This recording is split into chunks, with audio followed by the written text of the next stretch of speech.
October is Breast Cancer Awareness Month, and a woman from Wyoming County is sharing details of her breast cancer journey. Newswatch 16's Courtney Harrison reports the breast cancer survivor says her faith kept her strong despite the trials of her diagnosis. Healthwatch 16 is sponsored by Geisinger Health System. Dawn Madden says she's always been a stickler for having a mammogram done every spring. Last year, during the pandemic, she decided to put it off because of the virus and the fact that she had had no prior irregular mammograms or family history of cancer. But in April of this year, when Dawn went for her yearly exam, her doctor saw something in the mammogram, and by June, she was diagnosed with stage 3 breast cancer.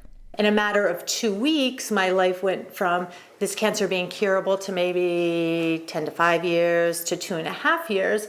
So while our family was trying to wrap our minds around this devastating news and working through it, I just want to say that, again, I went and just my thoughts from above, and the Lord had just given me so much peace.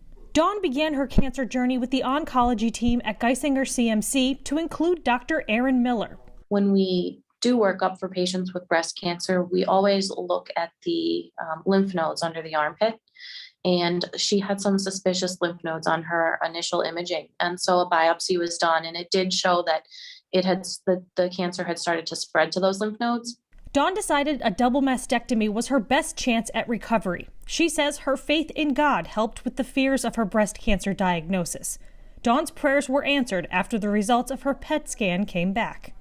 And that night, the oncologist called, and she said that not one of these lymph nodes and not one of my bones that showed activity before lit up, meaning they weren't cancerous. So I just, of course, praise the Lord. Dawn is about to begin her chemotherapy and hopes her story encourages women to get a screening they may have put off because it could save them from a similar diagnosis. For the Healthwatch 16, Courtney Harrison, Wyoming County.